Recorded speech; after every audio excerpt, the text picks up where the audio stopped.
They say you never really know your own children until trouble comes storming through your front door. Let me tell you, I found that out the hard way. It all started on an icy Thursday evening in Minneapolis. I was settling in for the night, my usual cup of chamomile cooling on the side table, the local newspaper spread across my lap. My old house creaked and groaned with every gust of wind, but to me, those were the sounds of home. I'd lived here more than 40 years. Built the place with my own 2 hands. Every crack in the floorboards had a story. My son, Tyler, had always been ambitious. Too ambitious, maybe? He'd moved to Denver years ago to chase bigger dreams, started a tech firm with a handful of college friends.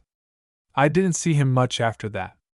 But that night, as sleet tapped against the windows, the past came barreling into my living room. The front door flew open so hard the old hinges screamed. Tyler burst in, hair wild, cheeks ghost pale, his hands clutching a stack of papers like a drowning man clings to driftwood. He looked nothing like the confident young man who'd once fixed my leaky roof without breaking a sweat. No, this was someone being chased by his own shadow. "Dad, it's bad," he gasped. "Real bad. The FBI might show up any minute." Before I could even process the words, he dropped the papers on my coffee table. Bank statements, legal notices, letters marked urgent in red ink, the kind of mail no one wants to open. My mug slipped from my hands and shattered, hot tea soaking into the old carpet. "Tyler, slow down," I said, steadying myself against the back of my favorite recliner. "Tell me what happened." He began to pace, his polished dress shoes clicking on the hardwood. "We owe more than $2 million. They've got everything, Dad, all the accounts, the emails, the offshore transfers. They're saying wire fraud, money laundering, tax evasion. Everything." It was like being punched in the gut by a ghost. I stared at my son, this man I'd taught to ride a bike, to hammer nails straight, to always tell the truth. Now he looked like a stranger. "I always thought you'd have my back, Dad," he muttered, voice raw. "But you never understood business. You just read your old books, drank your tea, and lectured me about doing the right thing." I wanted to reach for him, to comfort him like I used to when he scraped his knees.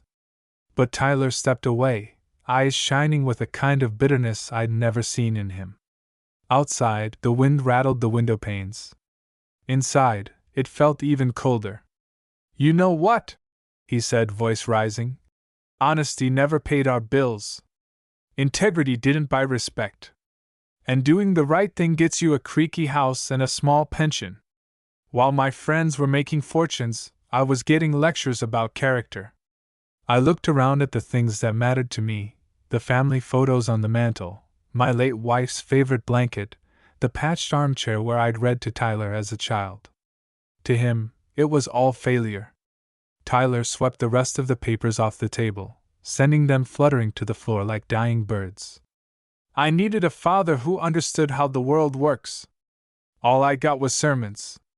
With that, he stormed out, the door slamming so hard that the old clock above the mantel rattled. I watched from the window as his rented Cadillac sped away, its headlights cutting a path through the falling snow. He was gone, leaving nothing but the chaos of his life scattered at my feet.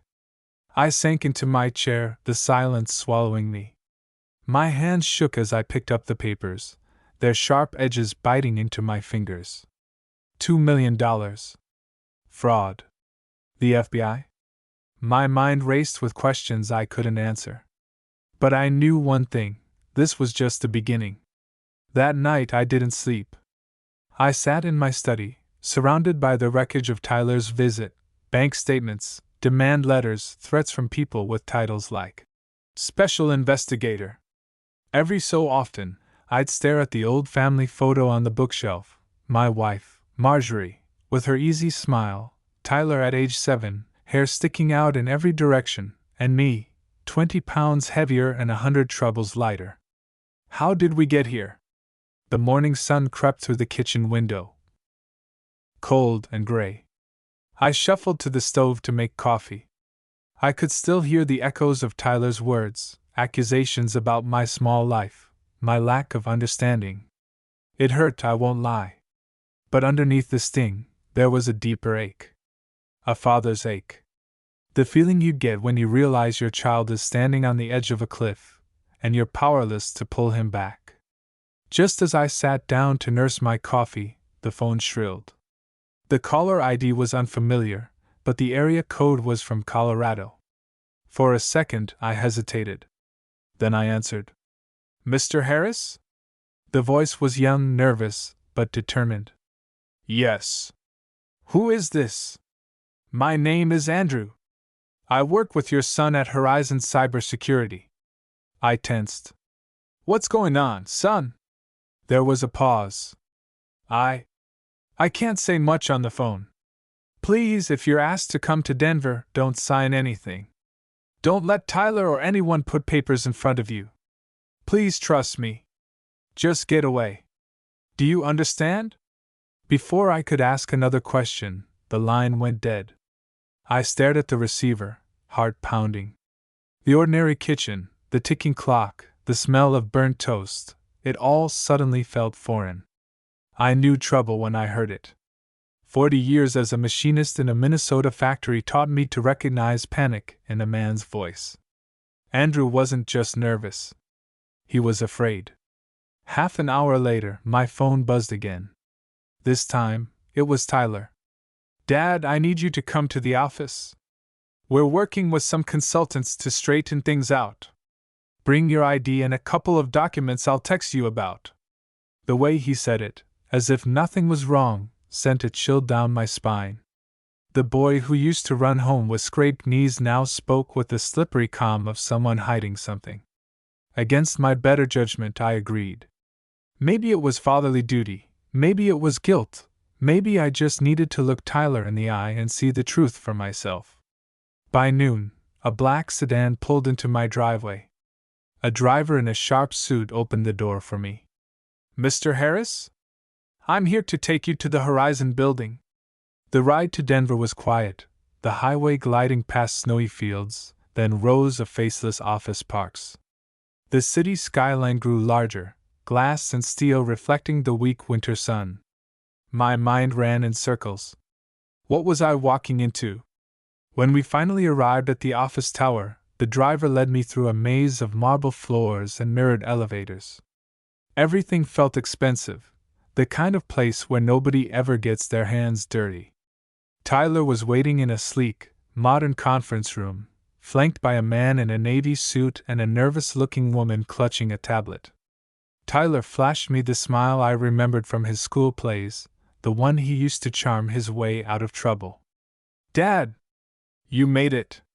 This is just some quick paperwork to sort things out.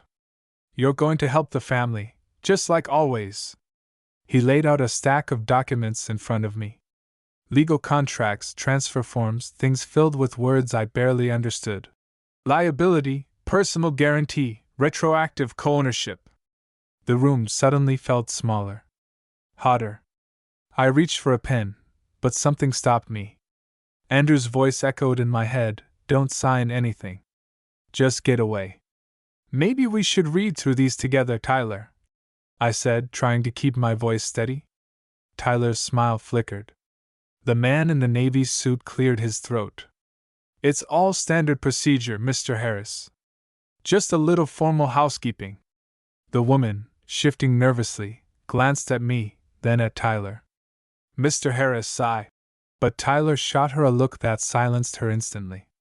My instincts screamed at me to run, but for a moment, I hesitated. This was my son, after all. The boy I'd coached in Little League, the kid I'd built a treehouse for in the backyard. I wanted to believe he wouldn't hurt me. But then, as I turned a page, I saw it, a clause that said, "The undersigned, as director, assumes all present and future legal and financial liabilities, including but not limited to all debts, claims, fines, and penalties incurred by Horizon Cybersecurity and its affiliates." My heart thudded in my chest. Tyler, what is this? I asked, my voice barely above a whisper. He looked at me, eyes suddenly cold, almost pleading. Just sign, Dad. We don't have time.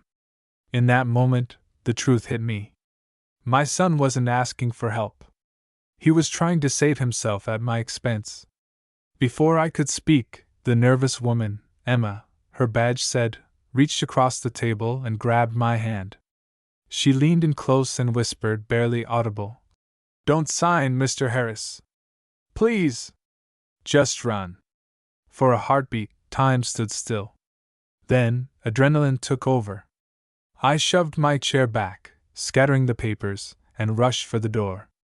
The moment I rushed out that glass-walled conference room, the air felt electric with panic.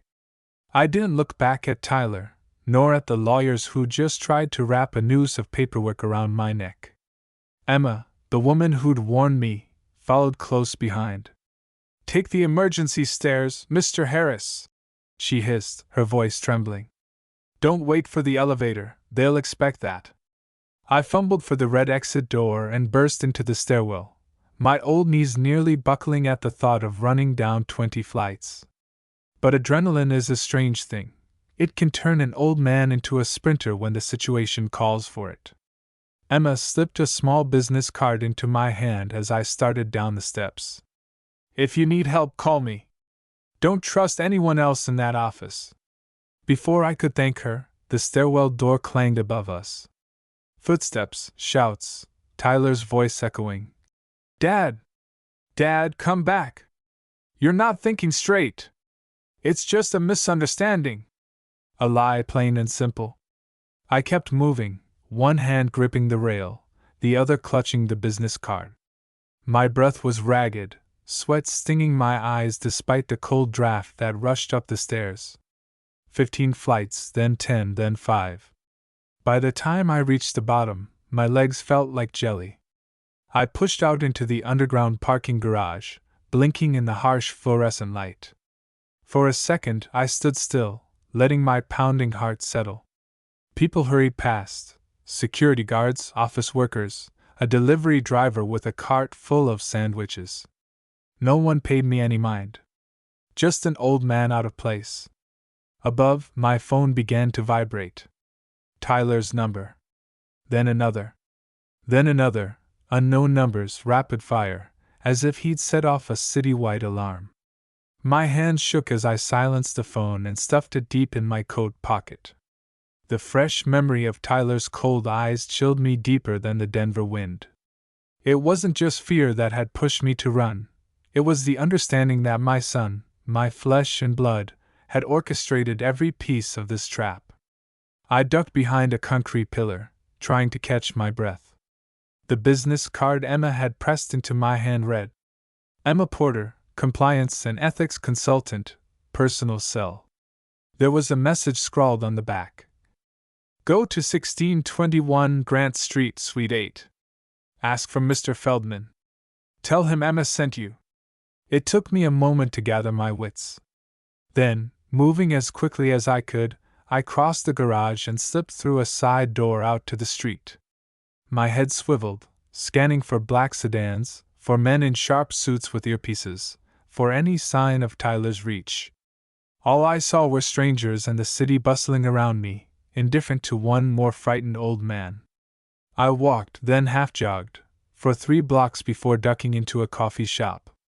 I sat at a corner table, out of view, and for the first time allowed myself to feel the full weight of what had just happened. I had evidence now, the memory of the contract, Emma's warning, even a few blurry photos I'd snapped of the documents in the conference room. But what did it all mean? And how could I prove that Tyler had tried to set me up for crimes I didn't even understand? I pulled out my phone and stared at the flood of missed calls. 37 in less than half an hour. Tyler was panicking. Good. Maybe he should. Maybe, for the first time in his life, he was realizing that his father wasn't as gullible as he thought. That's when the texts began. Dad, come back. We can fix this. You're making a huge mistake. Those lawyers were just trying to help. Please answer. You're my only hope. The mask had slipped, and now he was switching between guilt threats, and pleading, anything to regain control. But my mind was made up. I remembered Emma's instructions. I finished my coffee and hailed a cab, giving the driver the address on Grant Street. The drive across downtown was a blur of city noises, sirens, horns, distant laughter, none of which could drown out the pounding in my ears. When we arrived, the building was nondescript, a faded brick structure with a sign for Feldman Legal Associates. Inside, I found Suite 8. An older man in a blue sweater looked up from a pile of paperwork as I entered. His eyes were sharp, but kind. "You must be Mr. Harris." Emma called ahead, he said, his voice low but urgent. "You need to sit. Tell me exactly what happened, and show me anything you have." So I did. I described everything: Tyler's panic, the contracts, Emma's warning, the stairwell escape. I showed him the photos of the documents. He listened, nodding slowly. "You were one signature away from losing everything: your house, your savings, your freedom. Your son's business is collapsing. He wanted a scapegoat. And you were the perfect mark." My hands shook as I absorbed his words. I felt anger, yes, but also relief, a strange gratitude for Emma, for this stranger willing to help. Mr. Feldman glanced through my phone. "You need to cut off contact with Tyler for now. I'll make some calls. You're not the first parent to be trapped by a child's ambition, but you got out in time." I leaned back in the chair, the adrenaline finally ebbing. For the first time since the door burst open in my living room, I felt like I could breathe.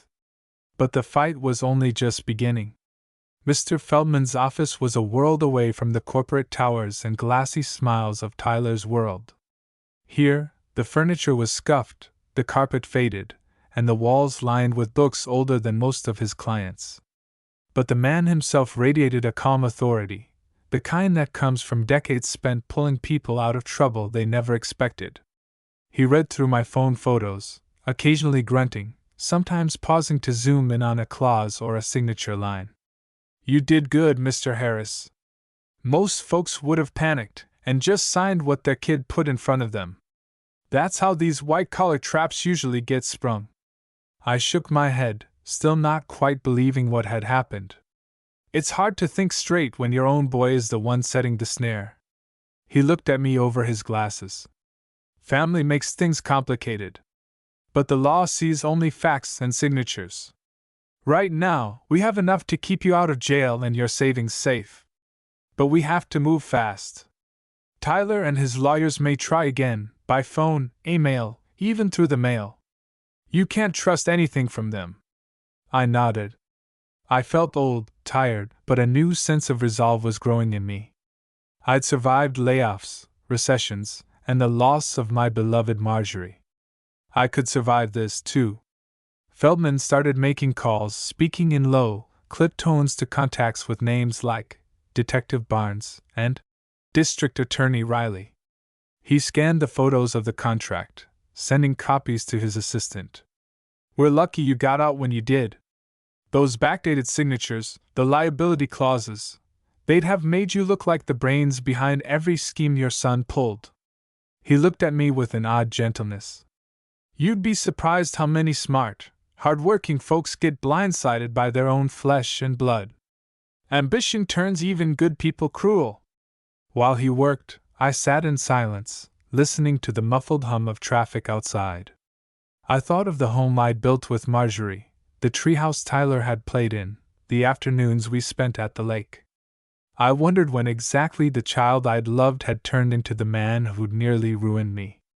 Finally, Feldman finished his calls and faced me. "Here's what we're going to do, Mr. Harris. First, I'm contacting the authorities.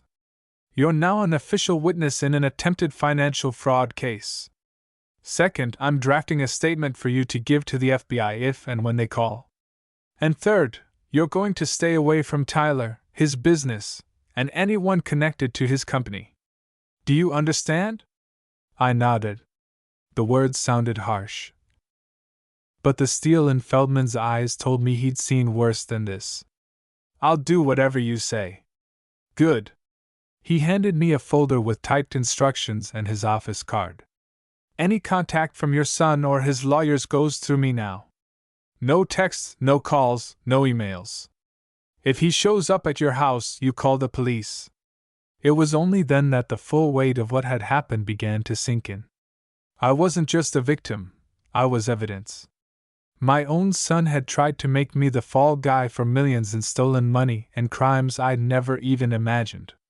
As I left Feldman's office, I paused on the front steps, staring at the city rolling by. Denver was all bright glass and energy, but to me it felt colder than a January morning in Minneapolis. I wasn't sure I'd ever see it the same way again. I took a cab back across town, my mind spinning. Each time my phone buzzed, my heart jumped, expecting Tyler's name to flash across the screen. Instead, there were only missed calls and messages piling up, apologies, threats, desperate pleas, sometimes all in the same minute. Back at my hotel, I watched the city lights flicker on as dusk fell. I made myself a cup of tea, more for comfort than thirst. For the first time in years, I missed Marjorie's steady presence more than words could say. Then, just after midnight, came a knock at my door. For a moment, I sat frozen, every muscle in my body tensed. Was it Tyler? The police? Someone sent to convince me to sign away my freedom? I crept to the door and peered through the peephole. It was Emma Porter, the woman from the office, the one who'd saved me. I opened the door a crack. Emma? Are you all right?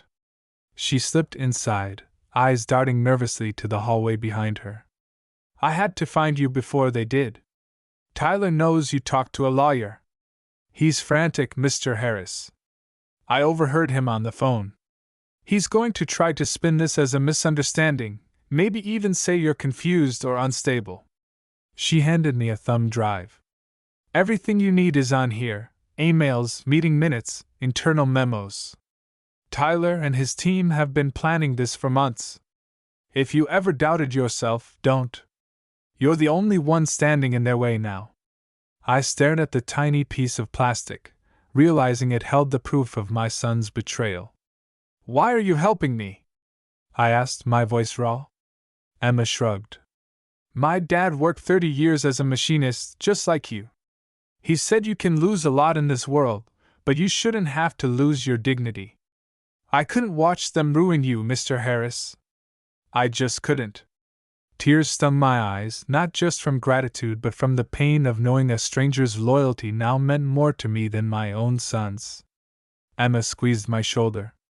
You're not alone. And you're not finished yet. As she left, I felt the tiniest glimmer of hope, fragile but real, burning in my chest. Sleep didn't come easy that night. I sat on the edge of the hotel bed, the city lights painting restless shapes across the walls. Emma's thumb drive sat on the table, a silent witness to everything I just survived. I plugged it into my old laptop, hands trembling, and began to read. There it all was: Tyler's emails with his lawyers, their plans to transfer liability, evidence of secret meetings, backdated contracts, enough to fill a courtroom, enough to crush a father's heart. Most damning were the private chats between Tyler and his board, where my name appeared again and again as the fallback, and our only chance. The betrayal was as meticulous as it was cold. I printed what I could and locked the rest behind a password Emma had provided. Then, as dawn crept over the horizon, I dressed and made my way to Feldman's office. He was already there, reading the morning news, a mug of strong black coffee steaming in his hand. I've got the evidence, I said, voice hoarse from exhaustion. Emma came through. You need to see this. He scanned the files and nodded grimly. This changes everything. Now it's not just your word against your sons, Mr. Harris. This is a criminal conspiracy. The authorities will act fast, especially with that kind of paper trail. He picked up the phone, dialing with a speed that spoke of long habit. Detective Barnes? It's Feldman. I've got the final piece. Yes, our case just became airtight. Within the hour, 2 federal agents met us in the conference room. They listened quietly as Feldman explained the situation, nodding as he passed around the evidence. One, Agent Martinez, asked me to walk through my side from the beginning: the frantic call from Tyler, the trip to Denver, the trap in the conference room, Emma's warning, my escape, and finally the meeting with Feldman. "Did your son ever say, in exact words, that he wanted you to take the fall?" Martinez asked. "No," I admitted, "but he set it up so the documents would make it look that way. He said it would protect the family assets, but the fine print told a different story." The other agent, a tall woman with sharp eyes, jotted notes in a slim black notebook. "You understand, Mr. Harris, you're not under suspicion. If anything, you're our primary witness. We need you to stay available. And we strongly suggest you don't go home to Minneapolis yet. Tyler and his associates may still try to reach you." I nodded, relief and sorrow mingling in my chest. "I'll do whatever you say." After they left, Feldman leaned back, his face thoughtful. "It's not over yet. The next few weeks will be hard. There'll be lawyers, maybe even reporters, and Tyler will likely try everything: apologies, guilt, even threats." He handed me a new phone, already programmed with only 3 numbers: his, the federal agent's, and Emma's. "If anyone calls you except us, don't answer. Change hotels. Don't let your guard down."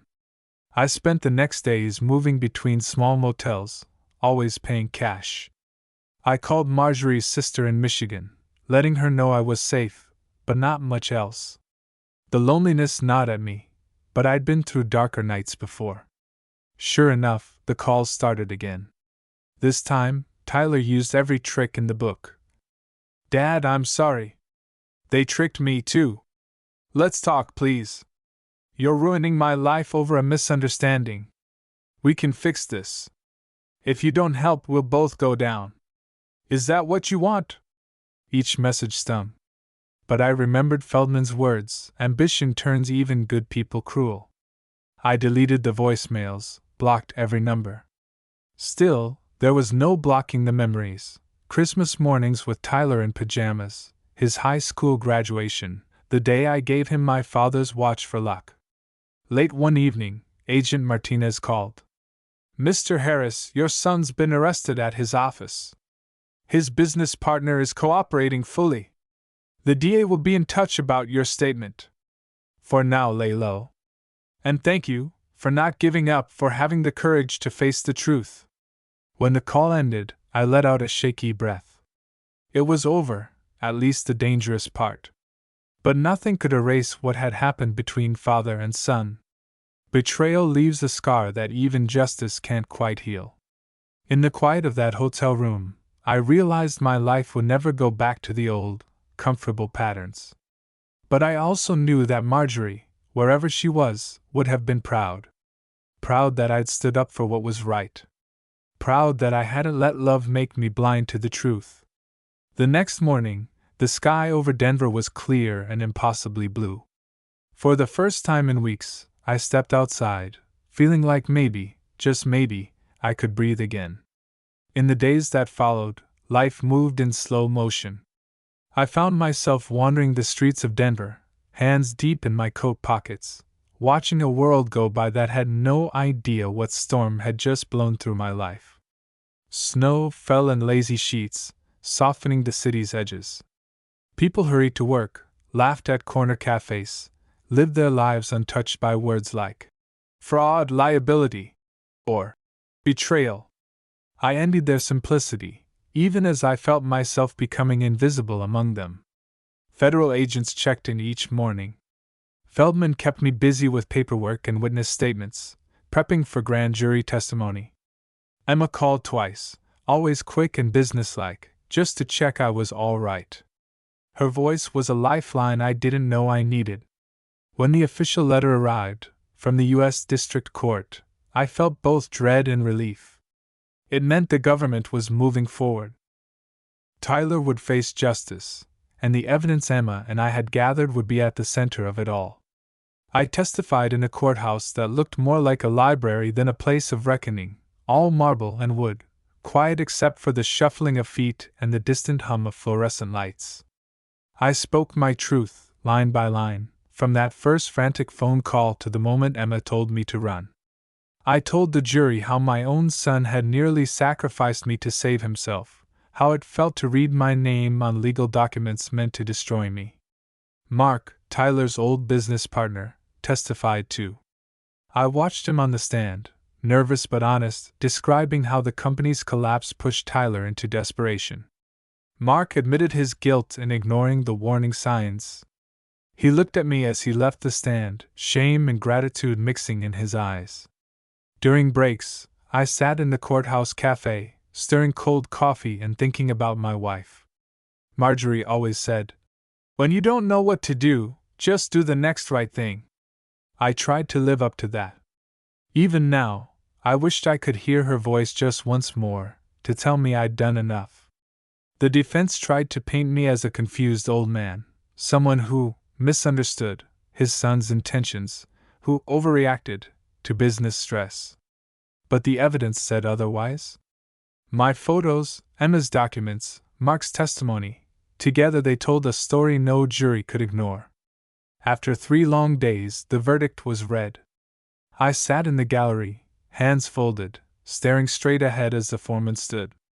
"Guilty on all counts." The words rang in my ears, both a hammer and a bell of deliverance. Tyler didn't look at me, not once. He stared at the table as the judge sentenced him, 11 years, plus millions in restitution and fines. I felt numb, but underneath the numbness, a strange sense of peace began to grow. Justice had been done. The law had spoken, even if my heart remained heavy. Reporters waited outside the courthouse, eager for the "family betrayal" headline. I said nothing, just walked past the cameras and microphones, wishing I could disappear into the falling snow. That night, I found myself at a small diner 2 blocks from my hotel. The place was half empty, the waitress friendly but distracted. I ordered meatloaf and mashed potatoes, something warm and familiar. As I ate, I thought about the decades that had led me to this day, the sacrifices, the pride, the mistakes, and the blind love that had made me miss the warning signs. Emma joined me, her coat dusted with snow. "You did it, Mr. Harris," she said quietly. "You did the hardest thing a parent ever has to do. You told the truth, even when it hurt." I wanted to thank her, but all I managed was a tired smile. We ate in silence, the comfort of a good meal and honest company settling between us. "I'm leaving the company," she said finally. "Going home to Nebraska to be near my dad. He needs me now." I nodded, understanding completely. Sometimes, all you can do is start over. As she left, she pressed her business card into my hand one last time. "If you ever need a friend, you call me. And if you ever doubt yourself, remember, you saved more than your own life. You saved your dignity." Back in my hotel room, I opened the window and let the cold air fill the space. Denver felt different now, not a city of betrayal, but a place where I'd found the courage to survive it. I thought of Tyler, of the boy he'd been and the man he'd become. I thought of Marjorie, her quiet faith and stubborn hope. I thought of Emma, Mark, Feldman, and the strangers who'd become my unlikely allies. Most of all, I thought about tomorrow, and how I might start living again, one honest step at a time. I stayed in Denver until the court was done with me. There were loose ends to tie up, interviews to finish, a life to pack back into an old suitcase. But as the days passed and the headlines faded, I began to realize that the most important chapter in my life wasn't ending, it was just changing its scenery. The morning after the sentencing, I walked down to City Park. The air was brisk and full of promise. Sunlight glimmered on the frozen pond, and children chased one another across the grass, their laughter echoing through the cold. For the first time in months, I felt light. My shoulders no longer sagged under the weight of secrets and fear. A call came from Feldman. "The media's lost interest, Mr. Harris. The papers are moving on to new scandals." You can go home, if you're ready. Home. The word felt both comforting and foreign. Minneapolis was waiting. The old house, the quiet street, neighbors who would surely ask questions I wasn't ready to answer. But there was something comforting about the thought of familiar floors beneath my feet and Marjorie's faded garden out back. I took the bus north, watching the mountains give way to fields, then forests, then the flat horizon of home. My suitcase was lighter, no evidence, no paperwork, just a couple of shirts and a battered photo of Marjorie. I didn't need much else. When I arrived, my house was just as I'd left it. The mail piled up, the yard a mess, but I didn't mind. I brewed a fresh pot of coffee and sat at the kitchen table, listening to the familiar sounds of pipes and wind. Peace, I realized, wasn't the absence of trouble, it was the quiet after a storm, the feeling of surviving what you thought would break you. Over the next weeks, I settled back into my old routines. I raked the leaves, fixed the squeaky step, even dug through boxes in the attic for old fishing gear. The days were shorter now, the air sharper, but I found comfort in the honest work. The neighbors waved, some stopped by with questions thinly disguised as small talk. I simply told them, "It's been a tough year. But I'm all right." The hardest part, always, was remembering Tyler, not the man he became, but the boy he'd been. Sometimes I'd stand at the window and watch the snow falling, wondering where he was, if he felt any regret, if he thought of the family he'd nearly lost. In my quietest moments, I prayed he'd find peace, that prison might be the place where he'd finally see the truth and choose a better path. Letters came from Emma in Nebraska, brief but warm. She found work at a public school, helping kids who lost their way. "It's never too late to be a good person," she wrote. "You proved that to me." I pinned her notes to the fridge, small reminders that not every bond in life is broken by blood. Sometimes Mark called too, giving updates from his new job in California. "Don't let anyone tell you you're too old to start over, Harris. Turns out, the second half of life can be the best." One snowy Saturday, I drove out to Lake Harriet, the place Marjorie loved most. I sat on the old bench we'd carved our initials into decades ago and watched the sunrise. The sky went from violet to gold, spilling color across the ice. I thought about everything I'd lost, my illusions, my sense of safety, even my trust in my only child. But as the sun crept higher, I realized I'd gained something else: resilience, a deeper sense of self, and the kind of wisdom you can only earn the hard way. I'm not sure what comes next. Maybe I'll travel, visit Emma in Nebraska or Mark in California. Maybe I'll take up fishing again, or finally fix that back fence. Or maybe I'll just enjoy the quiet, read the paper, drink my coffee, and remember Marjorie's laughter. If anyone asks what happened, I'll tell them the truth. My son betrayed me, but I survived.